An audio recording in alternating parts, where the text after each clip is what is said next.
Or mute. Just mute if you can. Is there a separate button?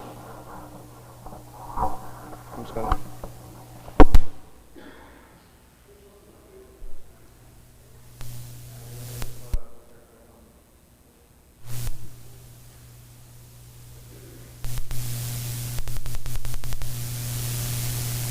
You can turn me off if you want.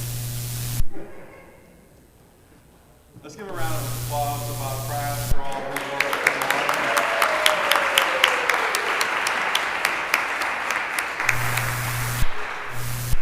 Thank you. See you all later.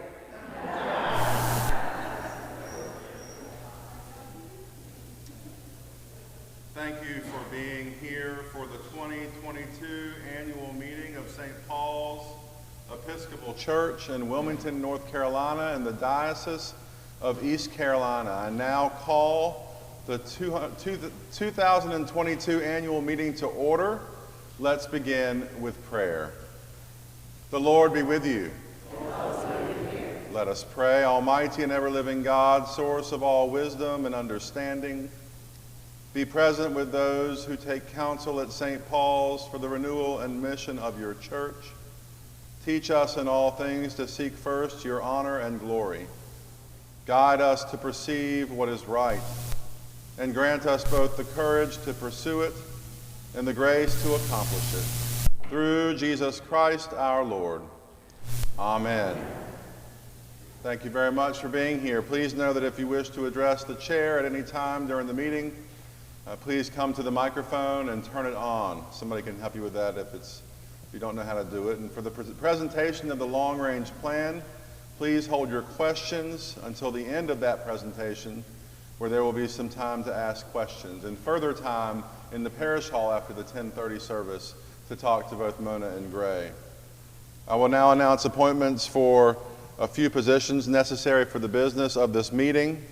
For secretary, in place of vestry clerk Denise Sheehan, who is unavailable today, I have nominated Ann Odell, seated to my right. And for parliamentarian, I have nominated Herb Gant. Are there any other nominations for these appointments? Hearing none, I ask for someone to move that we appoint Ann and Herb to their respective positions. Would someone so move? Bill, thank you. Is there a second? Thank you. All in favor, please say aye. Aye. Opposed? So moved. Congratulations on your appointments. Before you is we're going to move on. Let's see if I can keep up. Before you is the 2021 annual report. I hope that you've had a chance to receive that. They're at both entrances. This is available at both entrances throughout the nave. And for those with us on the live stream, these are available on the front page of the website, spechurch.com. Welcome to all who are with us on live stream. There are two documents for your viewing today. One is the annual report, which is the thicker of the two. The other is a guide for the presentation on the long-range plan. Those will be distributed during that presentation.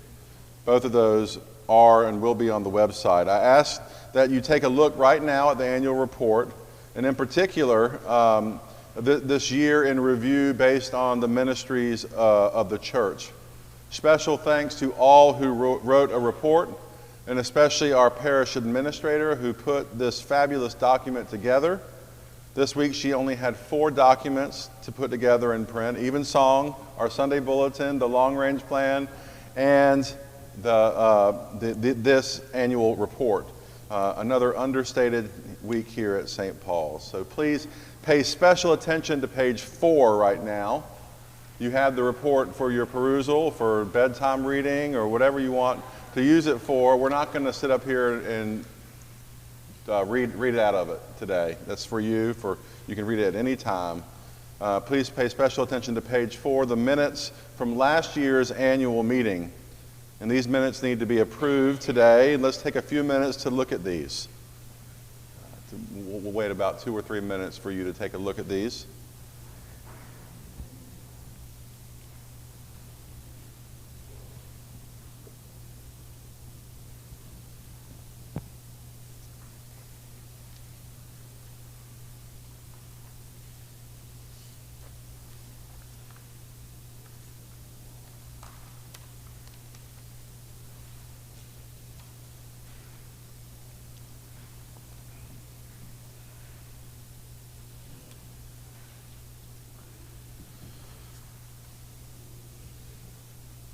Is there a motion to approve these minutes? Thank you. Is there a second? Second. Thank you. All in favor, please say aye. Aye. Opposed? So moved. We now move on to the Nominating Committee report, and I ask Joan Roscoe Miller to come forward for that report.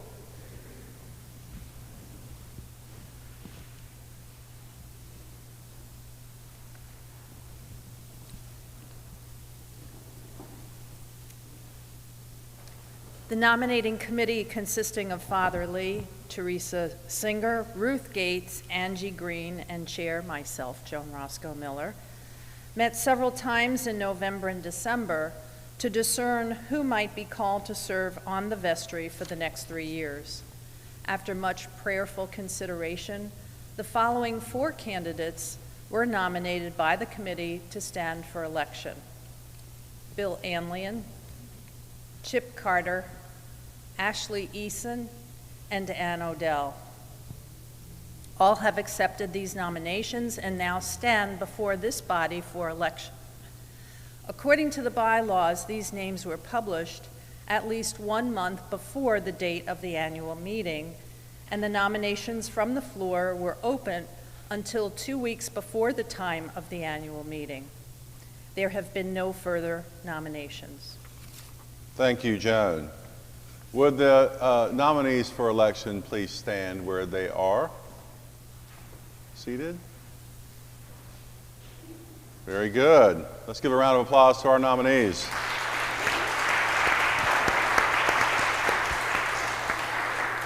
Since there are only 4 nominations for 4 positions, a vote by acclamation is in order. Is there a motion to elect these 4 nominees to the vestry? Is there a second? All in favor, please say aye. Aye. Opposed? Congratulations, you 4.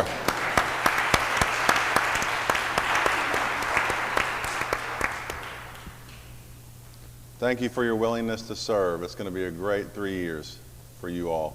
I really believe it. Let's see. Delegates to Diocesan Convention. St. Paul's has been granted 4 delegates to Diocesan Convention. A reminder that due to COVID, the convention has been moved from next weekend to June 3rd and 4th. According to our bylaws, the vestry decides how delegates are chosen. Grandfathered into the way the vestry previously decided to fill these roles are Cheryl Wagner, fulfilling her 2nd year of a 3-year term, Ruth Gates, fulfilling her 2nd year of a 2-year term, and needing 2 more delegates, the vestry this year decided to nominate and elect 2 current vestry members, and those 2 members are Steve Martin and Rhonda Stroud. The first alternate will be Don Brainerd, and the second alternate will be Chip Carter. Can we give a round of applause to our delegates to our Diocesan Convention?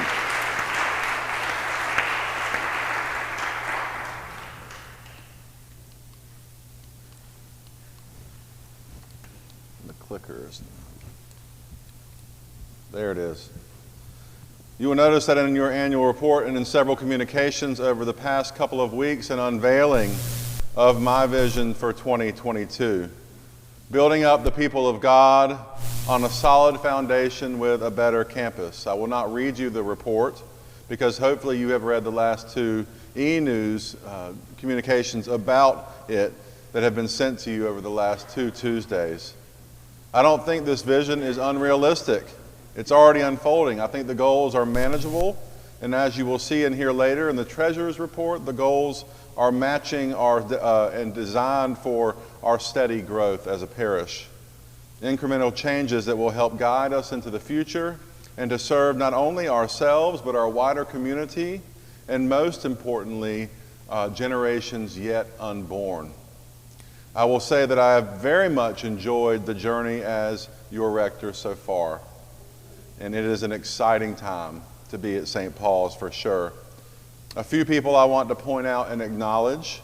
The first is Bob Crafts, whom we applauded earlier, but you have no idea the many, you think he would be an octopus. He has his hands in everything from administration to assistant treasurer to the head of technology. Bob is a giant around here, and we give thanks for his ministry in this place, in the past and in present and future.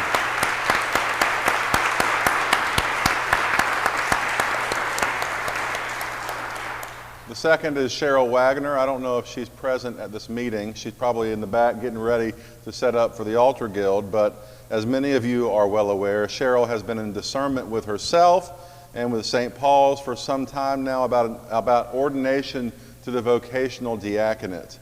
That basically means that Cheryl has been feeling called to explore whether or not she is called to be a deacon in the Episcopal Church. A few months ago, Cheryl traveled to Trinity Center and spent time with the Commission on Ministry, and they have affirmed her sense of call and recommended her to the bishop for postulancy. The bishop approved, and now Cheryl is a postulant for Holy Orders in the Diocese of East Carolina. The journey to the diaconate takes time, and she is now in the stage of moving towards academic study at the Acts School of Ministry through Sewanee, a hybrid program of online classes and biannual physical residencies. Wherever you are, Cheryl, you will remain in our prayers, but congratulations on this step in your journey.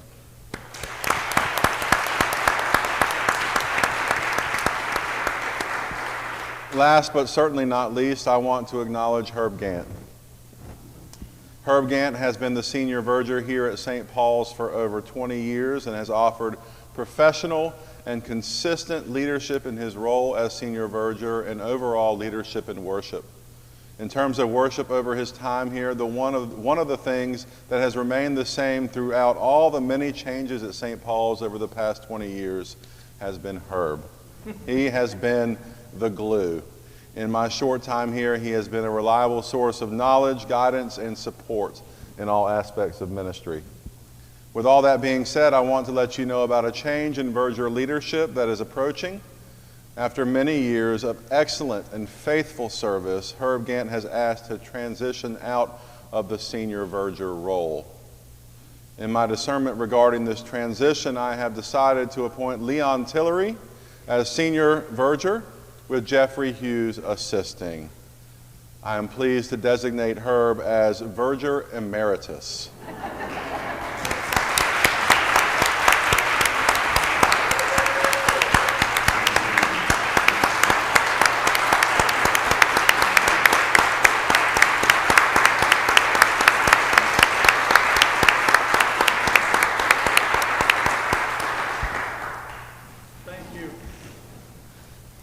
And he will continue to do the scheduling at this point. In other words, Herb isn't going anywhere. Right. Thanks be to God. He will continue to also serve as verger on occasion. Now it will be Leon Tillery who will be heading up the logistics for services. And these transitions take time and great care, and I'm grateful to all of our vergers and worship leaders for your faithfulness to this important ministry. There will be more to come later on in the year on celebrating Herb's dedication and service to St. Paul's. Stay tuned, Herb, okay? Thank you. I now call upon Teresa Singer for the report of the Senior Warden.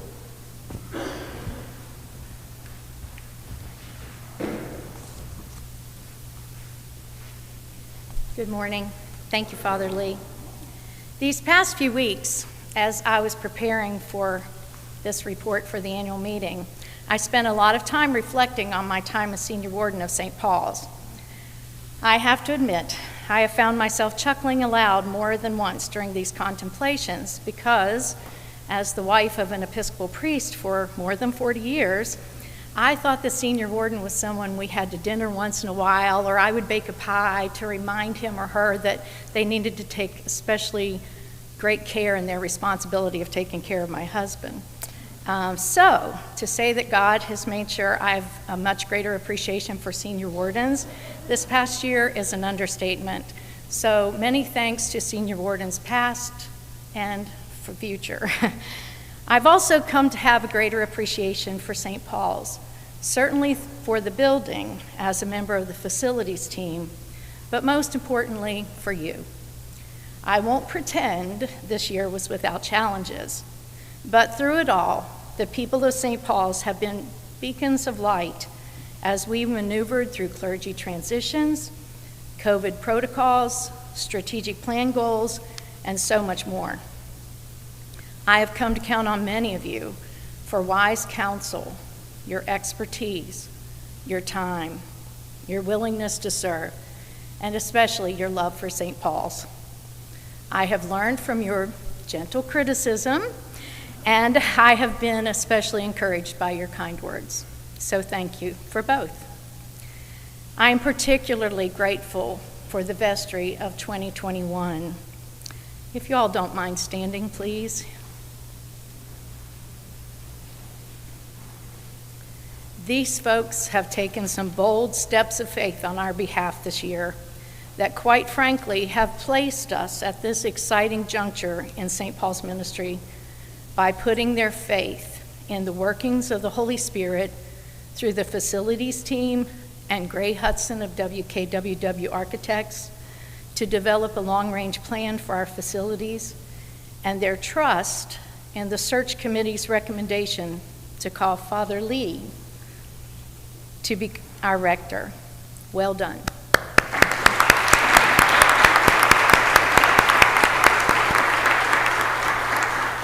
And during this past year, we've had a little role reversal going on at my house, but I've also gained a greater appreciation for my husband, Michael. His example of servant ministry over the years has been my guidepost this past year. His support and encouragement have been lights of love for me. So Michael, start making that list of fun things to do, because I foresee some time becoming available in my schedule in the very near future. It is with truly a grateful and sincere heart that I submit to you the Senior Warden's Report for 2021 as found in this morning's booklet that April so beautifully put together, and I will submit it by title. Thank you.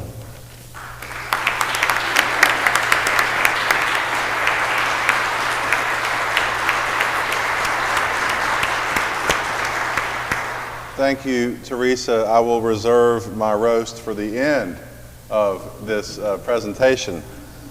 It's not over yet. God bless you. I now call upon Judy Wilson for the report of the treasurer. This is not a time to go for coffee.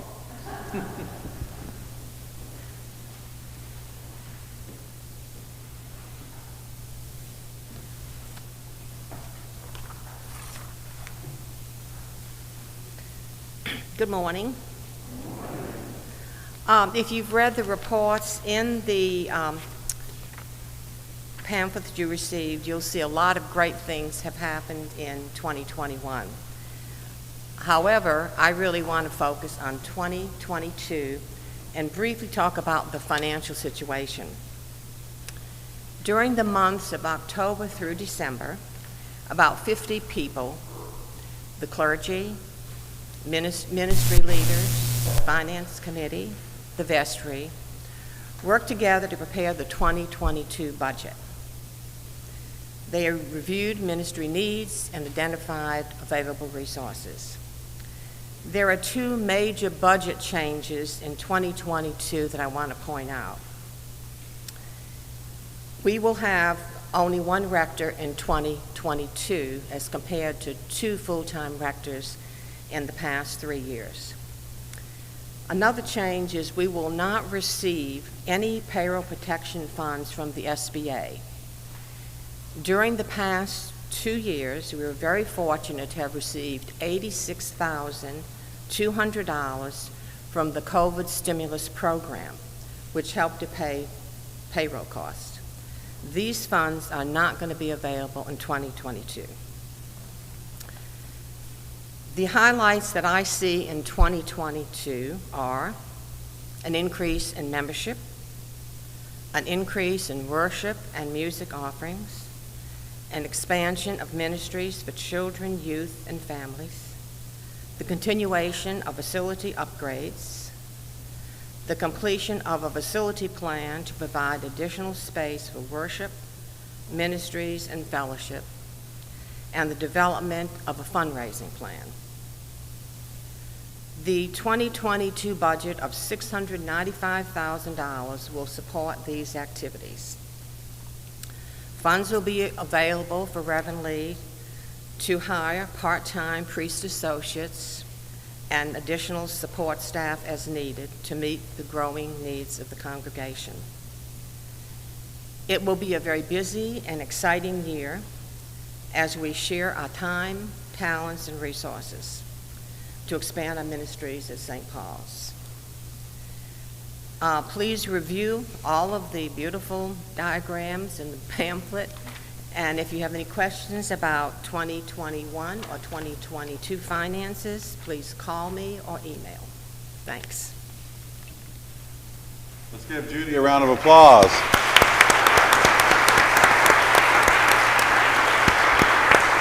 Thank you, Judy. Might I add that on top of Judy's stellar work and commitment as treasurer is a very fine finance committee and bookkeeper, Miss Diane Matz-Kane.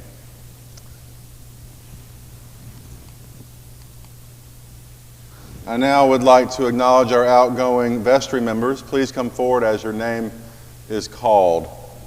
Joan Roscoe Miller, Human Resources Chair for the past 3 years. She's developed a lot of protocol and guidance for the congregation in terms of job descriptions and spiritual gifts assessments. You can read more about her report under the subheading Strategic Plan. I'm also calling forward, if y'all come stand in front of me, that'd be great. Ruth Gates, member of the Facilities Committee, and Angie Green, member of the Facilities Committee. Come forward and stand up here so we can get a picture eventually. And Teresa Singer, Senior Warden and member of the Facilities Committee. Come forward. The past 3 years have been tumultuous on several fronts, and you four have been through all of those fronts together. A beloved rector leaving, onboarding an interim rector, COVID response, working through strategic planning, and bringing on a new rector. I'm sure I've left a few things out, but you've served well and faithfully through it all. And we give you thanks for your dedicated service. Y'all come stand up together. Come on. There you go. It's okay. You don't need to see me. You don't see me. And thanks for your Thanksgiving for your service. St. Paul's is dedicating a Book of Common Prayer to each of you and for your service on the vestry. Please receive this token of our appreciation and know that you will be forever honored and remembered here for your ministry. What do we say to our outgoing vestry members? Thank you.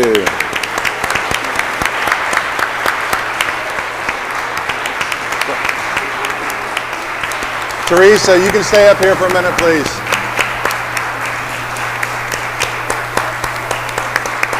Teresa.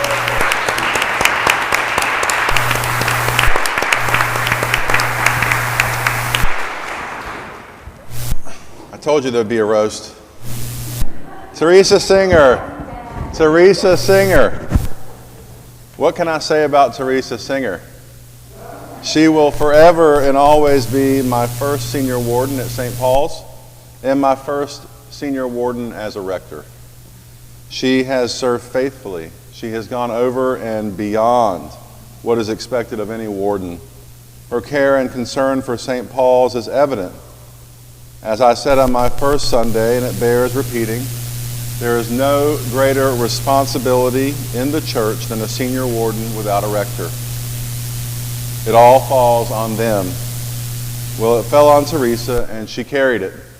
And she carried it, and she carried it, and she carried St. Paul's, and she carried it with integrity. In a season of darkness, she called St. Paul's to be the light. And might I say, Teresa, that we could only be the light because you are so full of light. And she'd be the first to tell you that the light comes from not herself, but from Jesus. He is the light, and we are called to bear that light. Teresa, you have done that for us all, and I know you will continue to bear that light around here in other ways. But in honor of you on this day, where is it?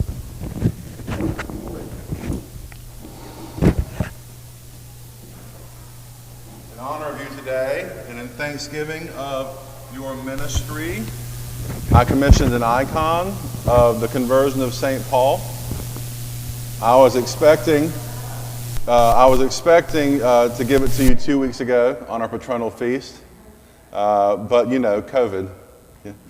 The artist is currently living in Dallas, Texas. He is the curate of St. Michael and All Angels and was my first assistant for youth ministry in Charleston. I was at his graduation at VTS when you called me and asked me if I would accept the call to St. Paul's as the rector. Let's see, when I asked him if he would do something special, I mentioned that you were known to say, "Be the light." And so here is a one-of-a-kind icon freshly written for you. In it, we see St. Paul at the moment of conversion, blinded by the light, so to speak, and Jesus in the heavens, I think, essentially calling him to be the light. So thank you, Teresa. Thank you for being the light to us.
We have a rep that needs to work on a security team.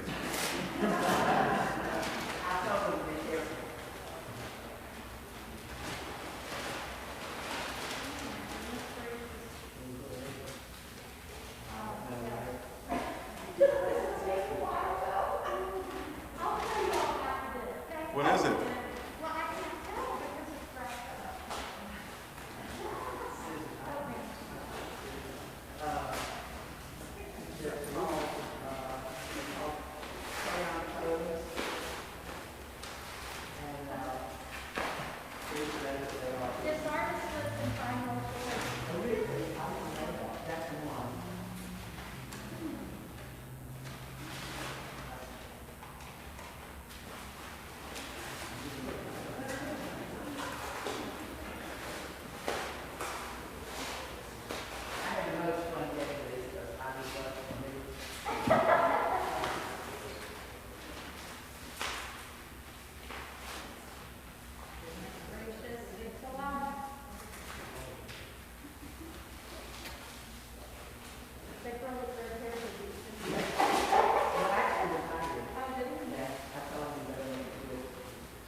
Thank you, Teresa.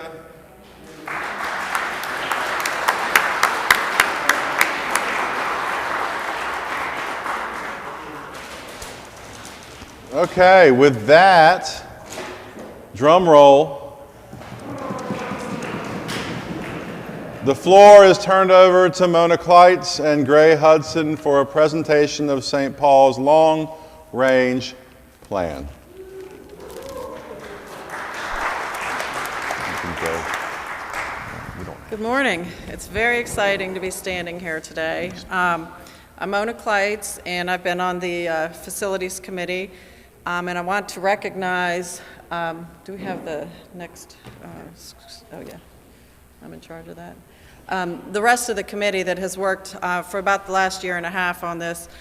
Steve Hoey, Teresa Singer, Angie Green, Ruth Gates, Lane Dupree, and in the past year, Tom Ceramic, Father Lee, and Bill Smith and Karen Smith. And so this group has worked together, and I'm going to explain what we've done, and then we will have our architect, Gray Hudson, who will present to us. Now, which button do I push here? The forward one. This one? Forward one. Thank you. Okay.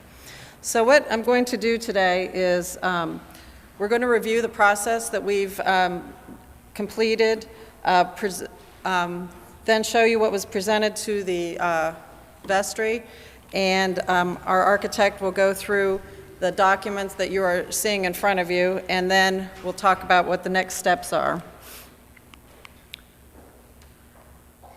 So basically, the strategic plan that was adopted by the vestry in the spring of 2020 included a goal about our facilities. And as we looked through our facility, or as we started to think about the facility, the top priorities that we had were to address accessibility, safety, functionality, and the historical integrity of our facility,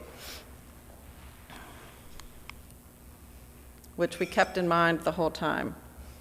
Let's see here. So in our process, we developed an RFP and we hired an architect that was hired back in March of 2021. Gray Hudson from WKWW was hired, and Gray has been a gift from God. We have enjoyed working with him, but his firm only designs for churches. So they understand churches, and Gray especially has listened to us, has understood and addressed our needs, our desires, and he's just been fantastic, and we look forward to working with him for many years. His assignment that when we hired him, the scope of work was to conduct long-range planning programming meetings, which we'll talk about in a minute, and then develop an architectural program that would include urgent needs and then prioritize recommendations, and then to develop a long-range plan for our existing campus, which we'll be looking at again in a few minutes. Let's see. I'm trying to do two things at once here. Whoops. I think I went too far. No, I didn't. Oh, yes, sorry. My thing doesn't match up. Okay, I'm just look at screen. So the steps by our committee, we met with stakeholders, and many of you participated in these meetings in April of 2021, where we had forums that were divided into our various ministries. So worship and music, Christian formation, hospitality, recreation and outreach, and administration and site. And in those meetings, we talked about what we do and what we currently do and what we maybe would like to do that we aren't able to do in our current facilities. So he gathered a lot of information, and that provided then the direction for Gray as far as seeing our goals for the future. We also had an additional meeting with representatives of the Gentlemen of Noble Poverty, and they were, of course, they know this building inside and out, and they were able to provide additional information about the infrastructure of our building and have provided valuable information. As far as what Gray then did, he visited the site, he knows this church, probably not like the Gentleman of Noble Poverty, but he does know the ins and outs of the church. He reviewed a lot of documents that were provided by Ellen and others, and reviewed building codes and zoning regulations, and has also held some preliminary discussions with our local zoning officials and historic preservation staff, so that as we developed the ideas, or as he developed the ideas, we know that they are things that are going to potentially work in the future. So in April, we had those meetings, and then he did work throughout the summer. And then throughout the late summer and the fall, we continued to meet the facilities committee with Gray and tweaked the various plans and ideas. We provided input and would talk about the functions that we saw that would work, the priorities. And we finally then made a recommendation to the vestry. The vestry then approved this long-range plan as of January 10th and approved what we had recommended. So now we are going to have Gray present the long-range plan. You do have a document in front of you that will help you to see some of the drawings that he's going to be showing up on the screen. And again, I think Father Lee said that the documents are also available on the website. On the front page, the website.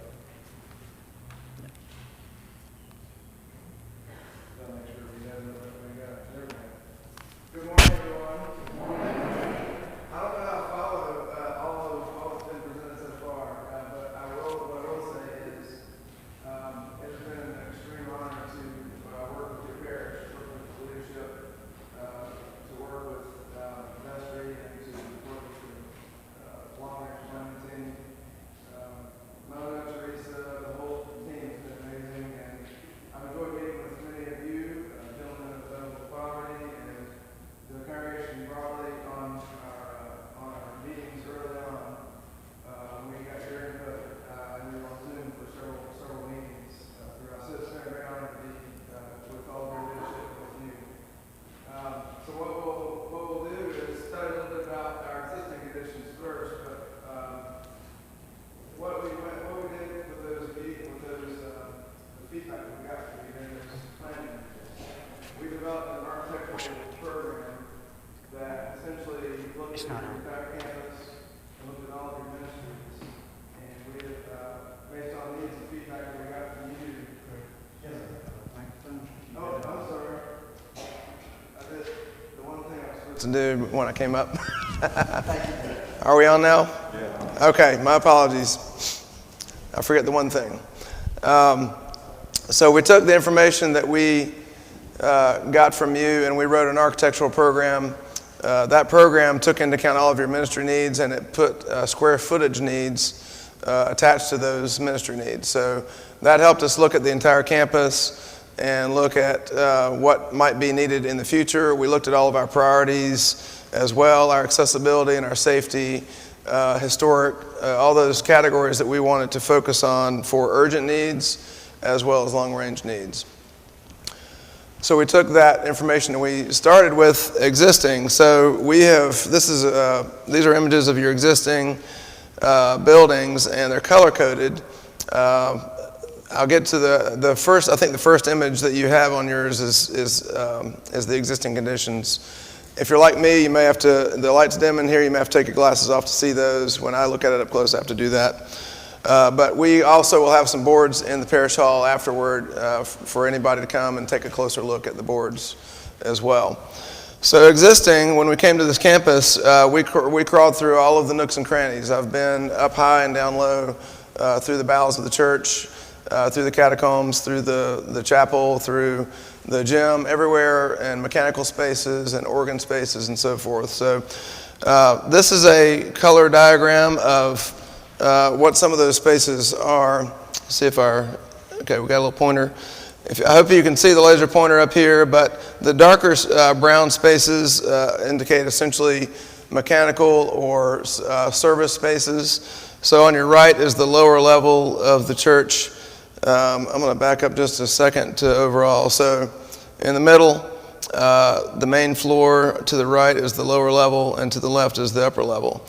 You can see that we are a long linear campus, and we have a fairly narrow site aside from the parking lot. So as we zoom in a little closer into that, the main floor is on the left, the lower floor is on the right. The gymnasium here, Princess is up at the top, Market Street is down at the bottom, 16th along the left side. So these are the lower level. The light red is worship spaces, worship and music spaces. The yellow tend to be hospitality and outreach. Blue color code is education. Purple is admin, so these purple spaces.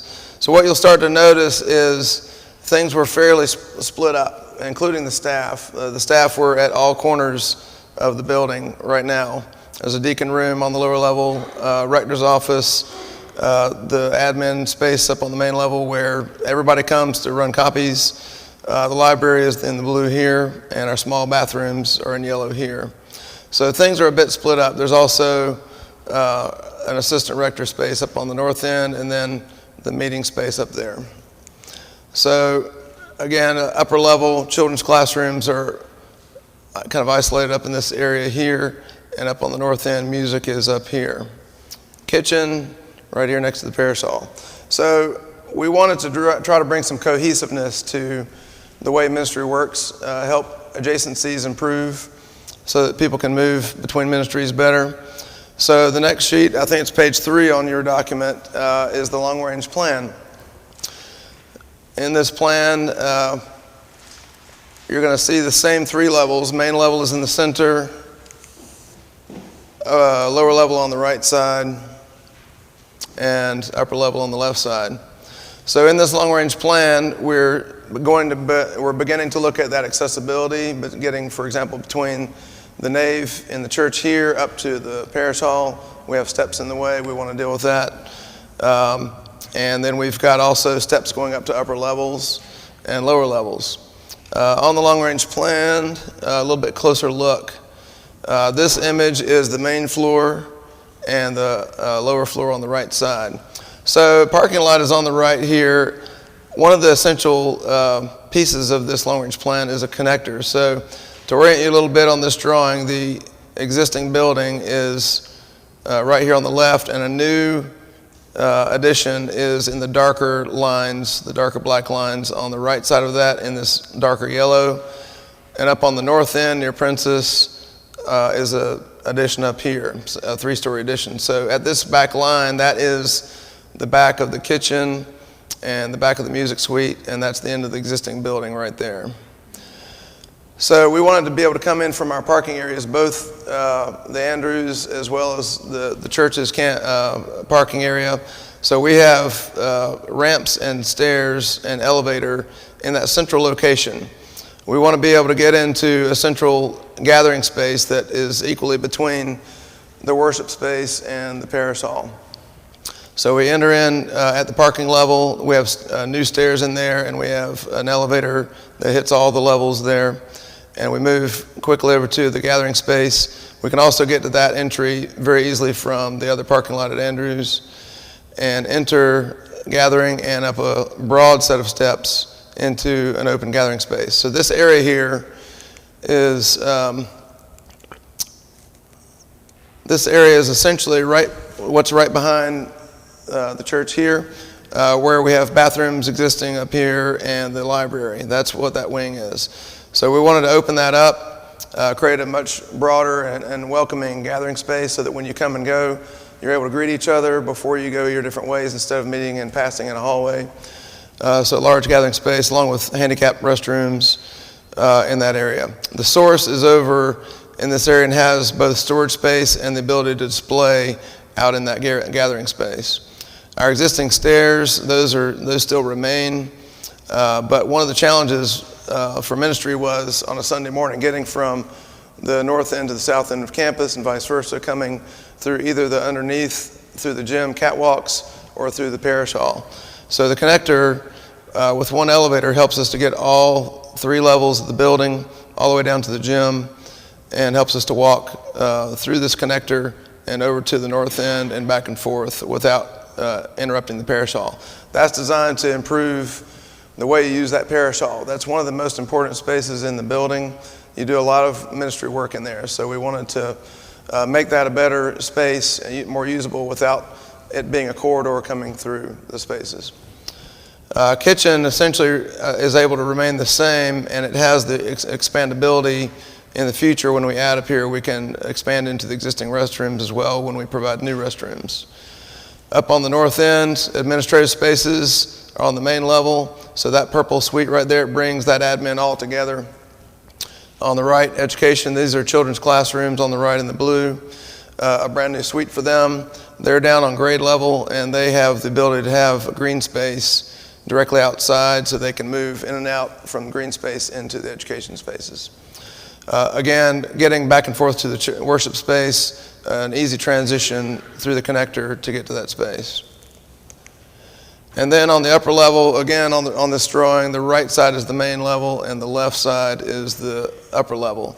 So again, that elevator goes up and the stairs go up with this connector on all levels, and we're able to come up to an elevator with essentially a common room, adult formation, bride room, in that upper level that is existing as children's spaces right now. That'll also have a restroom associated with it, and then you can move directly down the corridor to youth spaces, and music suite is up in this area here. There's extra room in that building to go beyond music suite, beyond those ministries. There's room for expandability in that space as well.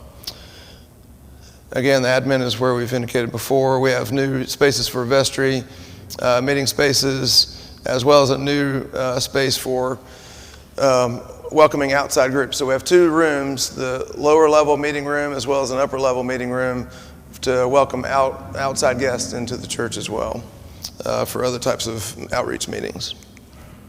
So that's the look at the long-range plan. How do we get from here to well, let me look at this in the vertical realm first. You'll also have this page that's essentially a vertical view of the same plan that you saw before.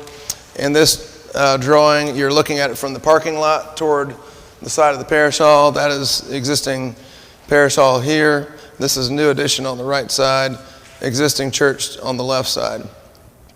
So on the left, starting at this location, we have, again, ramps that come up from the main worship level up to the mid-level at the parish hall.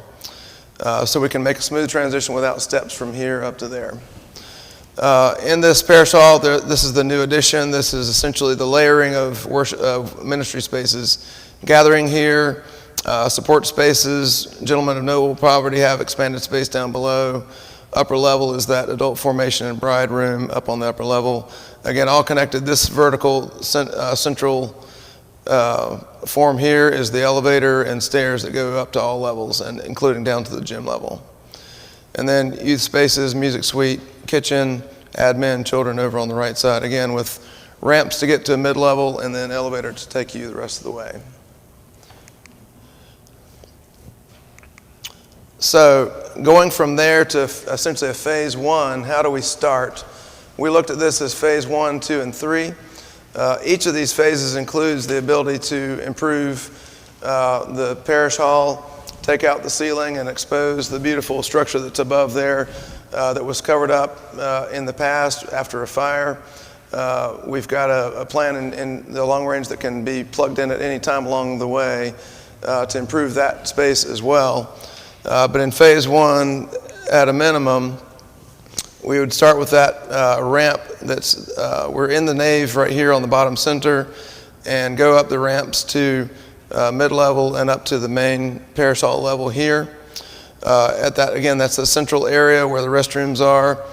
New multi-fixture, multi-stall, accessible bathrooms here. One of the priorities of that kind of access and safety was, do we want to bring the youngest kids down on the main level? What you're doing now is a safe thing. It's grandfathered in. We have less than 50 people up there, so it's not a code problem currently. There's no current issues with that. However, if we do want to bring those younger kids down on the main level, we can do that with an optional and temporary nursery space right here, very close to the worship space. And then that also allows us to enlarge that gathering space as well. So only the areas that are color-coded here are what changes in that phase 1. It doesn't necessarily mean moving walls, but it does mean changes in ministry and potential moving of walls. On the lower level, we can bring the rest of the kids down to the lower level, and that gives us grade level access directly to the outside without dealing with the upper level. So that's the blue on the lower level here. And then on the left, that opens up those upper rooms to be additional adult formation and meeting rooms up on the upper level. There's flexibility built into this plan as well. If we look in the future and we decide to shift something a little bit, we can do that. In all the phases, there's an option to shift exactly where we put things. So this is really considered a long-range plan, and it is a guide for the future. And then phase 2, as we go forward, the next goal is to get that connector from north to south. And as we look a little closer, on the left is that main floor, on the right is the lower level. We come in and very quickly get via ramp to the central entry point right here off the parking lot. There's an entry on the Andrews parking side and an entry on the north parking area. Come up into that space and you can immediately get to an elevator or stairs to go up and down. And you can go straight over. You can also enter through an entry down further south from the Andrews parking lot and come up a ramp and get to the main level. Again, these areas here are from phase 1 and don't change. The real thing with phase 2 is the addition of this connector that goes north and south. That is what picks us up, elevator on all floors. Again, main floor on the right and upper level, in this case on the left. That's the connector that goes all the way from Music Suite up on the north end to a new revised open area, large meeting space that kind of helps you with that middle level of size of room. So we're trying to get very functional and flexible sizes of rooms to deal with the different sizes of groups that need to meet in the church as well. And then back to the main long-range plan. So phase 1, 2, and then 3 gets us to our long-range plan. In this case, phase 3 is that north end, that addition that starts at the back of the kitchen right here, and it's about an 8,000 square foot building on 3 levels up on that north end. It still allows us green space on the corner here. Again, children can get directly to the outside. You can move directly and quickly to admin spaces. So they aren't scattered throughout. They are all together and able to work cohesively together as well. And on the left, Music Suite up on the upper level. I'll also point out that even in beginning in phase 1 or 2, we can also expand the sacristy at the connector between the two. So at the back of this room here, we're able to connect up an infill space in the gap between the buildings to improve the sacristy space and the function of liturgy in the morning. And with that, Mona, I don't know how we're doing on time. Yeah, we're good on time. We have about 15 minutes for questions and answers. But be reminded also that Gray and Mona will be in the parish hall after the 10:30 liturgy for more questions and answers. There'll be the plans will be laid out for you. If there are questions now, I'd ask whoever wants to ask a question, to please come to the microphone and do so. And you can turn that on when you ask the question so that our people at home can hear the questions. Are there questions right now about this plan? Well, what do we say to Mona and to Gray and to our long-range plan facilities committee?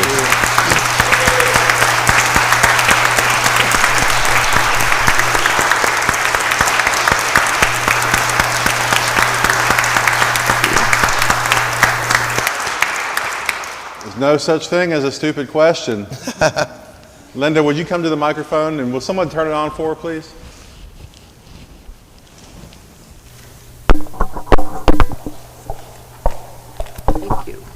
Can you tell us how much this is going to cost? Good question. So with this plan, again, it is a long-range plan over 3 phases. The ultimate cost, it depends, there's no timeline on this plan. It's a plan that as soon as we can raise the money and do things, we can do them. Overall, it would be approximately an $8 to $10 million with all 3 phases. The first phase, which is a very doable phase, is about a $1 to $1.5 million phase. So that phase can solve a lot of issues, especially with our accessibility and getting between our 2 spaces. Again, it all depends on how much time it takes us to do the projects, and those are very broad estimates. As we go along, this is a conceptual plan, and of course, once you start getting into more of the details, you can get those numbers more narrowed down as we go along. Yeah, and I'll just add, with each phase that we do, beyond long-range planning to schematics and beyond, we update those cost estimates as we go. So each level of detail adds more intelligence to the plan, and more detail is known about structure and so forth, so we can add to that and update those cost estimates as we go.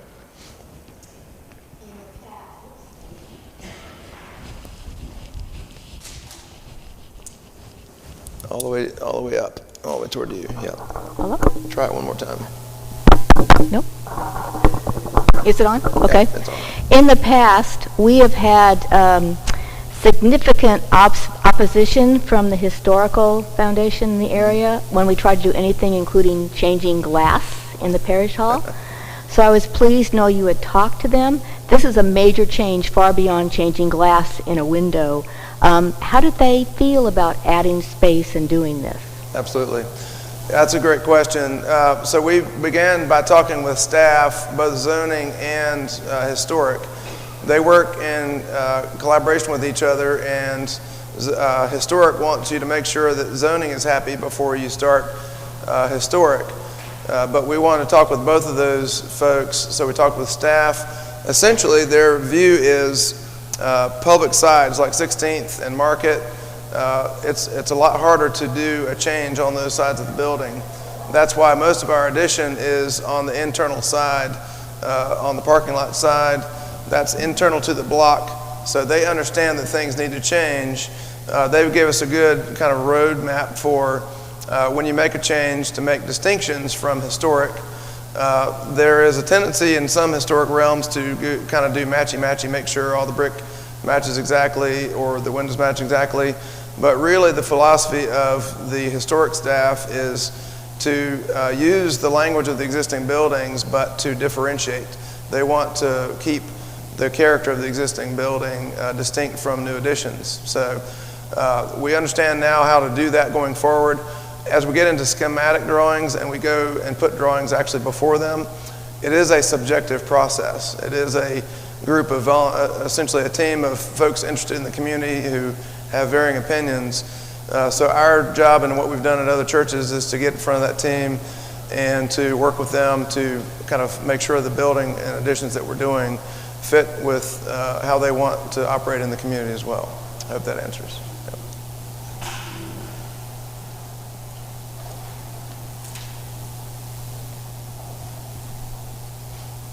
We have one more question, it seems.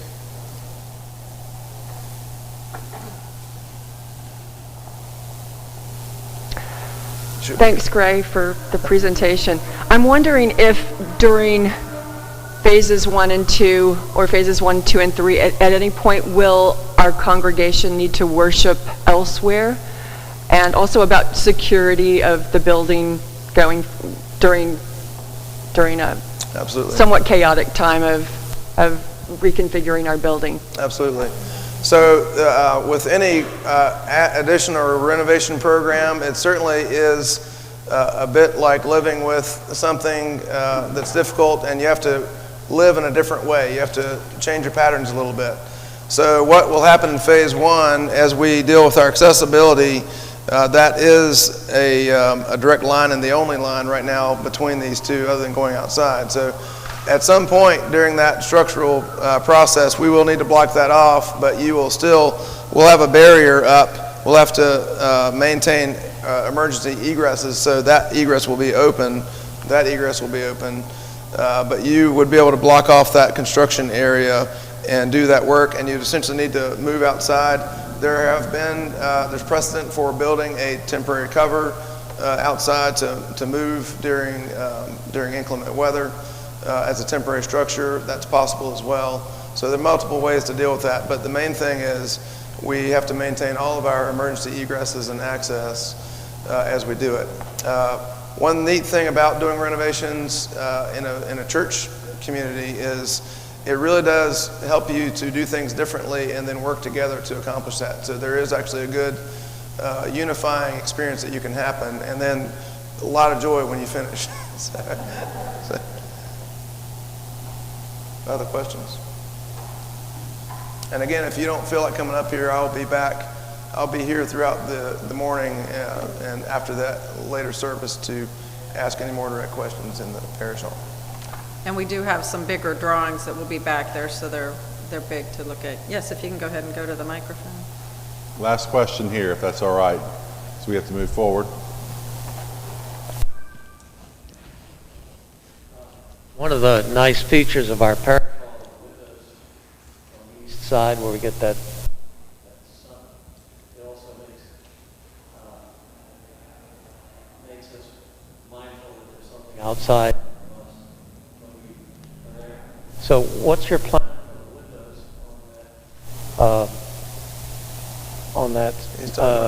Right along here. on that side? Yeah. You'll be taking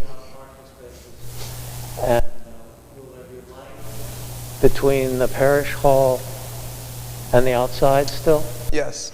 So great question. So part of that historic process and part of our work is going to be to maintain natural light coming through and to maintain that existing facade of the church. So the buttresses, all those features that are in there, we want those to remain visible and intact. And the windows intact as well. So that's really going to be a very lightweight structure that allows larger windows. Again, we're going to use the language of the building. And this is early planning, and we haven't done schematic drawings yet, but we're going to use openness and light and glass to help translate that natural light into the parish hall. So that's one of our goals as well, is to maintain that and also to allow people to be able to kind of see from the outside that there's life going on here at the church. So. All right. What do we say to Gray?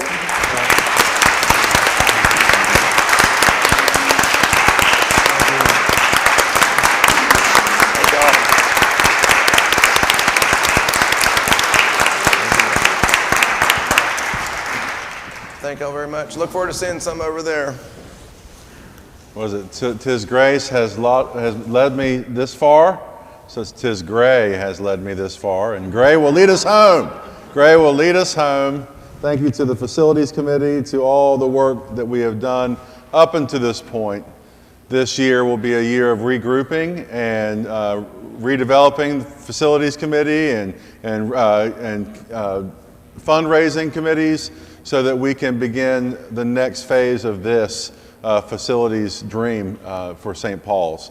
So special thanks to Mona and Gray again for this presentation.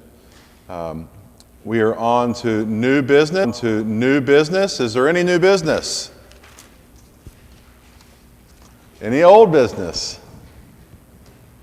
Just a point of personal privilege to thank my wife, Alan, for all of her support. We've had a big year, and just her constant presence and faithfulness to me and our family. You are my rock. So thank you, Alan.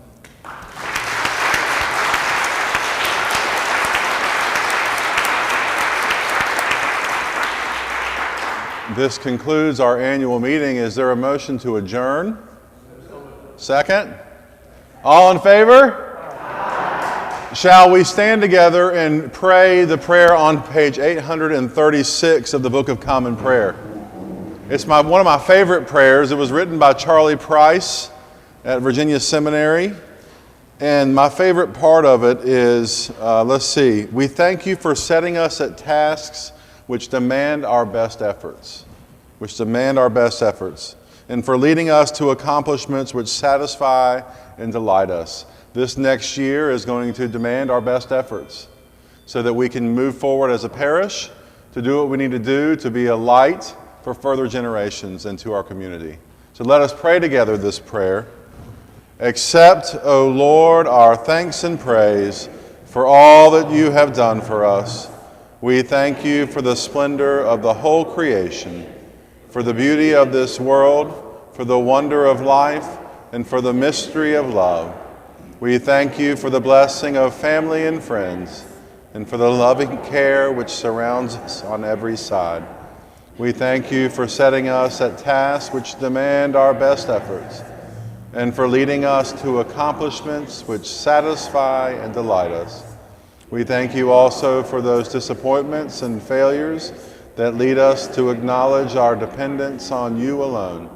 Above all, we thank you for your Son, Jesus Christ, for the truth of his word and the example of his life, for his steadfast obedience by which he overcame temptation, for his dying through which he overcame death, and for his rising to life again, in which we are raised to the life of your eternal kingdom. Grant us the gift of your Spirit, that we may know Christ and make him known, and through him at all times and in all places may give thanks to you in all things. Amen. Let us bless the Lord. Stay tuned for 10:30 service.